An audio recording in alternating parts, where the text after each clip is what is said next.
ముస్లిం మైనార్టీల సంక్షేమానికి ప్రభుత్వం పెద్దపీట వేస్తుందని కోదాడ ఎమ్మెల్యే బొల్లం మల్లయ్య యాదవ్ అన్నారు.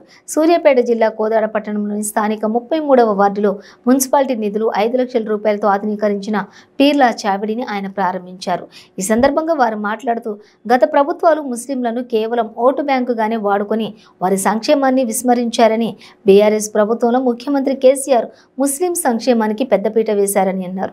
మన సంస్కృతి సాంప్రదాయాలను కాపాడుకుని భవిష్యత్ తరాలకు అందించాల్సిన బాధ్యత మనందరిపై ఉందన్నారు.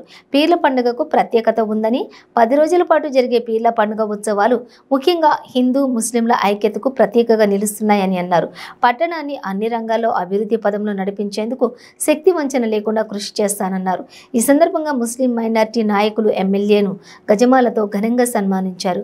ఈ కార్యక్రమంలో స్థానిక వార్డు కౌన్సిలర్ ఖదీర్ పాషా, ముస్లిం మైనార్టీ నాయకులు షేక్ నయీం, మాజీ సర్పంచ్ పైడిమర్రి సత్యబాబు, బీఆర్ఎస్ పట్టణ అధ్యక్షులు చందు నాగేశ్వరరావు, షేక్ ఉద్దండు ఫయాజ్ తదితరులు పాల్గొన్నారు.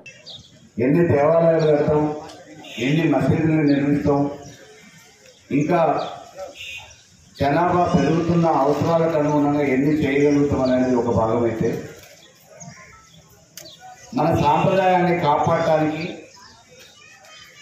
ఇక్కడ ఉన్న జనాభా అందరూ సుఖశాంతులతో ఉండటానికి ఆనాడే దాదాపుగా 60-70 సంవత్సరాల క్రితమే ముందు చూపుతోని దూరదృష్టితోని ఈ భావితరాల భవిష్యత్తు కోసం ప్రజలందరూ బాగుండాలని, పట్టణంలో ఉన్న వాళ్ళందరూ కూడా సుఖంగా ఉండాలనే ఆలోచనతోని ముందు చూపుతోనే మొదలుపెట్టిన పీర్ల సావిడి కానీ, గుడి కానీ, ఇటువంటి అన్ని పురాతనమైన ఎంతోమందికి ప్రజలకి మేలు చేసి అక్కడ పోయి దేవునికి మొక్కుకుంటే ఎన్నో కోరికలు తీరి ఈరోజు కోదాడు పట్టణం ఆనాటి గ్రామం నుంచి ఈరోజు ఒక నగరంగా రూపుదిద్దుకునే స్థాయికి ఇక్కడ పుట్టిన పెరిగిన ఎంతో మందిని ప్రయోజకులై ఉన్నత శిఖరాలకు ఎదగారు. అయ్యప్ప పూజ మొదలుపెట్టిన తర్వాత ఈ మధ్య కాలంలో చూస్తున్నాం, మనం అగ్నిగుండాలకు ప్రవేశం చేసి అయ్యప్ప దీక్ష తీసుకున్న స్వాములందరూ కూడా అగ్నిగుండంలో నడిస్తే బాగుంటుంది, ఏమైనా కోరికలు తీరుతాయని చెప్పేసి మనం అయ్యప్ప పూజలు చేస్తూ ఉన్నాం.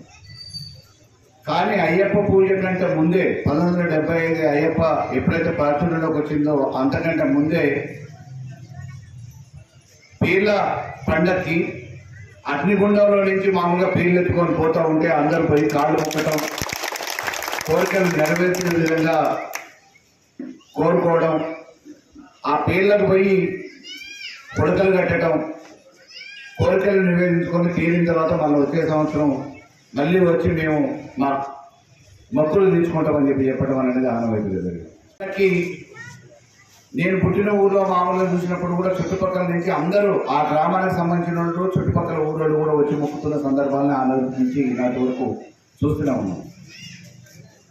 జాన్పాడు సైదుల పేరు మీద మేకపోతులు వదిలిపెట్టి మొక్కులు మొక్కి పుట్టిన పిల్లలకి పేరేంది అని అంటే, ఇప్పటికీ కూడా మన ప్రాంతంలో దాదాపుగా ఈ నల్గొండ జిల్లా వ్యాప్తంగా జాన్పాడు సైదుల పేరు మీద మొక్కినోడు సైదయ్య అని చెప్పి సైదులని పేరు పెట్టుకుంటున్నారు. ఒప్పుకోవచ్చు, వాళ్ళ సాంప్రదాయాలకు అనుగుణంగా జరుగుతాయి కాబట్టి ఇక్కడ ఎవరు కూడా అతీతులు కాదు, అందరి కోరికలు తెచ్చి ఆ దేవాలయాల్ని, ఆ సాంప్రదాయాన్ని కాపాడుకోవాల్సిన బాధ్యత మన మీద ఉంది అని చెప్పి గుర్తు చేసే దాంట్లోనే ఆ విషయంలోనే నేను ఈ విషయాన్ని గుర్తు చేస్తా ఉన్నా. ఈరోజు పెనగంటిపల్లిలో ఎన్ని రకాల కార్యక్రమాలు జరుగుతాయో జాన్పాడు సైదుల దగ్గర కూడా అన్ని మొక్కులు తీరుతూ ఉంటాయి. హైదరాబాద్లో నేను వారానికి ఒకసారి పోయేది పాడి షరీఫ్ దగ్గర. అనునిత్యం అందరూ దాదాపుగా మార్వాడీలతో సాబోయి ఆడ ఫంక్షన్ చేసి సాయంత్రం వరకు తిరిగేసి వస్తారు, ఎవరు పడుకోవద్దని చెప్పి చెప్తారు. ఇప్పటికి కూడా ఆనవాయితీ ఉంది. విశ్వాసంతో మన సాంప్రదాయాలు కొనసాగుతూ ఉన్నాయి. ఆనాడు పెద్ద మనుషులు దూరదృష్టితో పెట్టిన ఆ సాంప్రదాయాన్ని కొనసాగించడానికి ఈరోజు పండగలంటే ఏదో పొద్దుపూట పోయి మామూలుగా ఒకసారి దేవునికి దండం పెట్టుకుంటే అయిపోతుంది, మసీదులో పోయి వస్తే సరిపోతుంది అని చెప్పేసి అని అనుకుంటున్నాం. కానీ ఇంతకుముందు పెద్దలు ఏ దూరదృష్టితోనైతే పండగలు కనిపెట్టి కంపల్సరిగా ఈ సాంప్రదాయాన్ని కొనసాగించాలని ప్రతి మతానికి కొన్ని పండుగలు ఏ రకంగా పెట్టిరో ఆ పండగల్ని కాపాడుకోవటం వెనుక ఒక రహస్యం ఉంది. దాని వెనక సీజనల్ రంజాన్ చేసినప్పుడు మనం ఇఫ్తార్లు చేస్తున్నామంటే సంవత్సరానికి సరిపోయే ఆరోగ్యవంతమైన సూత్రాలు దాని వెనుక ఉన్నాయి. తీసుకునే ఆహారం కానీ, పడుకునే వేళలు కానీ, చేసే నమాజుల వల్ల ఆరోగ్యం స్థిరపడటం కానీ ప్రతి పండుగ వెనక ఒక రాష్ట్రం ఉంది. ఉగాది పచ్చడి తాగేటప్పుడు యాపు, చింతపండు, మామిడి పిందెలు ఒక రసంగా మిశ్రమంగా ఏర్పాటు చేసుకుంటే ఒక మెడిసిన్ పనిచేసినట్టు పనిచేస్తుంది. ఆ వాతావరణాన్ని తట్టుకొని ఎటువంటి జబ్బులు రాకుండా మారుతున్న వాతావరణానికి అనుగుణంగా శరీరాన్ని తయారు చేసుకోవడానికి ఉపయోగపడే ఒక ఔషధం అది ఉగాది పచ్చడి. రాష్ట్రాన్ని కాపాడుకోవడానికి నేటి తరాల వాళ్ళు ఏదో పండుగ చేస్తున్నారు కదా, ఇంట్లో మామీ పూజ చేస్తుందంటే నేను మామూలుగా కంప్యూటర్ చూస్తాననే పరిస్థితి ఈరోజు మన పిల్లల్ని మనమే ఆ సాంప్రదాయాన్ని నేర్పట్లేదు. ఈరోజు మన కుటుంబ గౌరవాన్ని పెంచడానికి చదువుకోమని చెప్పి ఏ రకంగా ప్రోత్సహిస్తున్నామో అదే రకంగా ఈ సాంప్రదాయాన్ని కాపాడుకునే 2 రాష్ట్రాల మధ్యలో ఉన్న కోదాడ పట్టణం ఇది నేషనల్ హైవే మీద మొదటి నుంచి కూడా ప్రత్యేకత ఉంది. ఇక్కడ సరస్వతి నిలయం సినిమా రంగంలోకి మొదటిగా వచ్చింది రామారావు గారి కంటే ముందు కూడా ఆ స్క్రీన్ కు పరిచయం అయింది మన కోదాడ వాసి గురుబండ వాసి కాంతారావు గారు. నాటకాల్ని పరిచయం చేసింది ఈ దేశానికి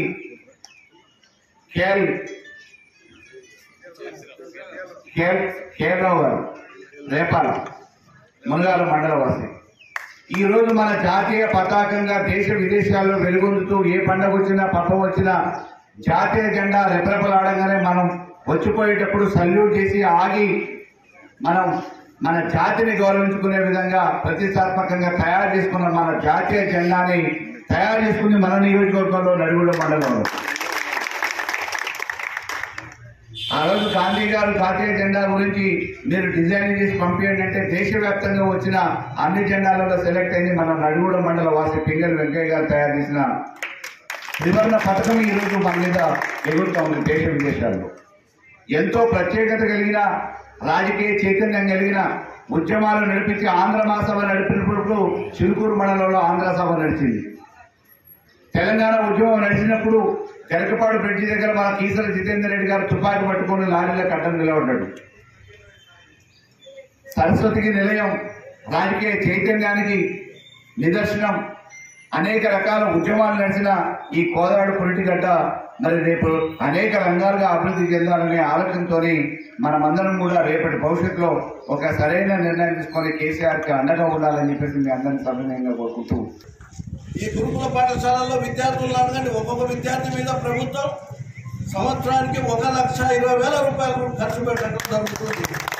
వీరు విద్యాపరంగా మైనార్టీల అభివృద్ధి జరుగుతున్నాయి, ఆర్థికంగా అభివృద్ధి జరుగుతుందనే ఆలోచనతో మరి కేసీఆర్ గారు విద్యాపరంగా అభివృద్ధి చేయటం జరుగుతుంది. గురుకుల పాఠశాలలు ఏర్పాటు చేయడం జరిగింది. అదేవిధంగా మసీదులలో ఉన్నటువంటి మౌజన్లకు ఇమాంలకు మరి నెలకు 5,000 రూపాయల చొప్పున జీతాలు కూడా మంజూరు చేయటం జరిగింది. ఆషర్ ఖాన్ల అభివృద్ధి కోసం, మసీదుల అభివృద్ధి కోసం కూడా నిధులు కేటాయించడం జరుగుతుంది. గతంలో మనం ఎన్నడూ చూడలే. ఇక్కడ స్థానిక ఎమ్మెల్యే పొలం మల్ల యాదవ్ గారు కూడా ఈద్గా కోసం 30 లక్షల రూపాయలు మంజూరు చేయడం జరిగింది గ్రామ పంచాయతీ. అదేవిధంగా అంతకుముందు మనం కబ్రస్థాన్లో పోతే ఒక అడవిలోకి పోయినట్లు ఉండేది. ఇవాళ చూడండి, ఒక కబ్రస్థాన్లో గత పూల తోటలోకి పోయినామా మనం అనిపిస్తుంది. ఆ విధంగా కబ్రస్థాన్ తయారై ఉంది.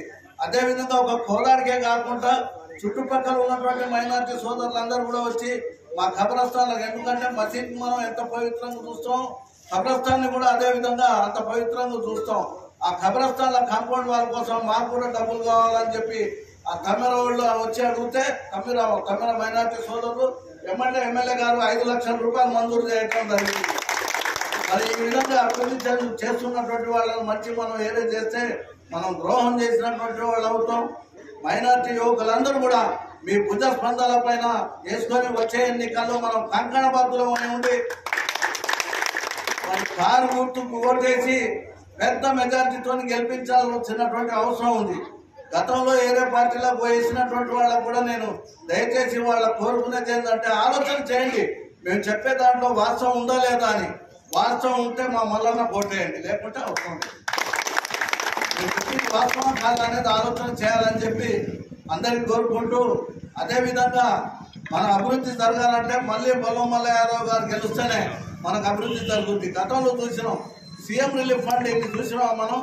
ఇవాళ రోజు ఒక్కొక్క వార్డులో 100 మందికి 200 మందికి వచ్చి ఉంటుంది. మొన్ననే మన మాతానగర్లో మన చాలా ఇబ్బందుల్లోనూ అంటే పెడితే ఫస్ట్ విడత పెడితే ఒక ఫైల్ పెడితే 24,000 వచ్చినాయి. మళ్ళీ రెండోసారి వస్తాయో రావో అని చెప్పి ఎమ్మెల్యే గారి దృష్టికి తీసుకెళ్తే మళ్ళీ 60,000 రూపాయలు మంజూరు చేయటం జరిగింది. మరి ఇలాంటి చెప్పుకుంటూ పోతే చాలా ఉన్నాయి. మరి చిన్న స్థాయి కూడా గతంలో చూసినాం, ఎమ్మెల్యేని కలవాలంటే ఏ పరిస్థితి ఉండేదో ఈ రోజు ఏ పరిస్థితి ఉంది. పాన్ షాప్ ఓపెనింగ్ అన్నా మన ఎమ్మెల్యే గారు నడిచి వస్తుండ్రు. గతంలో ఎమ్మెల్యే గారికి పోయే పరిస్థితి ఉందా? కొంతమంది 15 రోజులు తిప్పుకొని 16 రోజులు టైం ఇచ్చేది కాంగ్రెస్ నాయకులు. మరి ఈరోజు ఆ పరిస్థితి లేదు. జనంలో కలిసిపోయే మనిషి, ఎవరికి ఇబ్బంది వచ్చినా మరి ఆ బాసటను నిలుపుకునే మన ఎమ్మెల్యే గారిని పెద్ద మెజార్టీతో మనం గెలిపించుకోవాల్సినటువంటి అవసరం ఉంది. లేకుంటే పొరపాటు జరిగితే గతంలో పడ్డ కష్టాలు మళ్ళీ పడాల్సి వస్తుంది. అనంతగిరి రోడ్డు పట్టాల్సి వస్తుంది, లేకుంటే ఇంకొక రోడ్డు పట్టాల్సి వస్తుంది. మనకి ఏ పని ఉన్నా అది లేకుండా ఇవాళ ఎవడైనా దరఖాస్తు తీసుకొని డైరెక్ట్ ఎమ్మెల్యే గారి దగ్గరకు వస్తే వీళ్ళు ఏ పార్టీ అనేది కూడా చూడటం లేదు, పార్టీ రహితంగా సంతకం పెట్టి పంపించడం జరుగుతుంది. గతంలో గెస్ట్ కానీ కొంతమంది లేదు, మనం పోతే దరఖాస్తు తీసుకొని వీడు మన పార్టీ కాదని చెప్పేది. ఇవాళ పరిస్థితి ఎవరైనా ఆ మాట అంటే ఎమ్మెల్యే గారు ఏమంటే నోరు మోయిస్తుండ్రు. వాళ్ళు ఆపద ఉండే మన దగ్గరకు వస్తున్నారు. వచ్చినప్పుడు మనం సాయం చేయాలి. అతని పార్టీ ఏదా అతని చేదా అనేది మనం చూడకూడదు, మనం సాయం చేయాలని చెప్పి ఇక్కడనే మా ఇల్లు ఓటు ఈ మొత్తం ఇక్కడనే ఎందుకు పెట్టుకున్నాం అంటే మన పూర్వీకులు ఇక్కడి నుంచి వచ్చింది కాబట్టి మనం కూడా ఇక్కడి నుంచి పోవాలనే ఉద్దేశంతో. అక్కడ రాజకీయంగా మనకు జన్మస్థలం నాకు నాయనగారు అయినా ఇక్కడనే నా జన్మస్థలం కాబట్టి నేను ఖరీదు ఈ విషయంలో ప్రత్యేకంగా అభినందిస్తున్నాను. ఎందుకంటే ఎమ్మెల్యే గారు పనిచేయడం నాకైతే గొప్ప విషయమే కాదు. ఎందుకంటే మేము కౌన్సిలర్లు ఎమ్మెల్యే గారి దగ్గరికి పోయి ఏదన్నా పని అడగకపోతే పనికిరాళ్ళ కింద లెక్కేస్తాం. ఎంత పని అడిగితే అంత బాగా పనిచేస్తుందని మెచ్చుకుంటారు. కాబట్టి సోదరులారా, మా కదిర్ అయితే వేరే పని పెట్టుకోకుండా షాప్లో అసలు వాడు కదలడు. ఇక్కడ దగ్గరుండి చేపించిందంటే చాలా గ్రేట్ అనిపించింది కదిర్ అయితే. ఈ విషయం అయితే కదిర్ నేనైతే అభినందిస్తున్నాను. సోదరులారా, ఈ విషయమే కాదు, షాదీఖానాలో మొన్ననే 50 లక్షలు శాంక్షన్ అయినాయి. అంటే 50 లక్షలు వస్తే షాదీఖానాకి 15 లక్షలు, అలాగే తమ్మర ఖబరస్థానికి ఇంకో 5 లక్షలు అదనంగా ఇప్పుడు ఇంతకుముందు ఇచ్చినాయి కాకుండా ఇంకో 5 లక్షలు. అలాగే నేను ఒక ప్రతిపాదన పెట్టా, ఖబరస్థాన్ చాలా పార్క్ టైప్ లో చేసినాం సార్, అక్కడ ఒక రూమ్ లో ఏర్పాటు చేయడం జరిగింది కాబట్టి జనాజా ప్రయాణం కొరకు బండి కావాల్సి ఉంటుంది సార్, ప్రత్యేకంగా ఒక 13 లక్షలు అయితే అంటే అవునా అని చెప్పేసి ఎమ్మటే సంతకం పెట్టి ఇచ్చింది. ఒక 5-6 రోజుల్లోనే ఆ బండి కూడా వచ్చే ఉద్దేశం ఉంది. కాబట్టి సోదరులారా, ఇదొక్కటే కాదు, మనం పని అడిగితే ఖచ్చితంగా ముస్లిం మైనార్టీలకి ఏదన్నా పని పడ్డది సార్ అని చెప్పేసి అంటే ఇమ్మీడియట్ గా చేసే వ్యక్తి మననే. ఇవాళ ఏదో ఎమ్మెల్యే గారు కాదు, ఫస్ట్ నుంచి కూడా మనకు ఒక్క పొద్దులప్పుడు ఇద్దరు విందులో పరిస్థితి తెలుసు. ఎమ్మెల్యే అయినా ఎమ్మెల్యే కాకపోయినా మల్లన్నే. కాబట్టి దయచేసి ముస్లిం సోదరుల్ని నేను చిన్న అప్పీల్ ఏంటంటే, మనకు ఇంతకుముందు పని చేయాలంటే కొంత వ్యక్తుల ద్వారా పోవాల్సి వచ్చేది. అది కూడా పెద్ద మనుషుల ద్వారా వాళ్ళకి నచ్చాలి. నచ్చితే ఈ నలుగురు కూడా వీళ్ళలో ఒకరికొకరు పడదు. ఇంత ముగ్గురు అడగలేదని ఆ ఎమ్మెల్యే గారు చేయరు. ఇక్కడైతే ఎవరు అవసరం లేదు. ఒక వ్యక్తి ఏదైనా సొంత పని కానీ మన కమ్యూనిటీ పని కానీ ఏదన్నా అడిగితే ఎమ్మటే శాంక్షన్ చేసే పరిస్థితుల్లో ఎమ్మటే పని చేపించే ఉన్నాయి, డబ్బులు ఉన్నాయా లేవా, పని అయితే చెప్పి అని చెప్పేసి ఆ కమిషనర్కి చెప్పడం, కమిషనర్ ఆయన తిప్పులాయన పడి ఎమ్మెల్యే గారు చెప్పింది అని చెప్పేసి ఎమ్మటే చేయడం, ఇదే కార్యక్రమంలో ఉన్నాం మేము నలుగురు సంవత్సరంలో. కాబట్టి సోదరులారా, ఖచ్చితంగా మనల్ని గుర్తించేటోళ్ళని మనం ఖచ్చితంగా గుర్తించాల్సిన అవసరం ఉంది. కాబట్టి ఎట్టి పరిస్థితుల్లో ఈసారి మల్లన్న గెలుపుకి దోహదం చేయాలని చెప్పి తెలియజేసుకుంటున్నా. అలాగే అవడే దక్క మల్లన్న పక్క ఇదే నినాదంతో ముందుకు పోవాలని సోదరులని రిక్వెస్ట్ చేసుకుంటూ అవడే దక్క మల్లన్న పక్క అవడే దక్క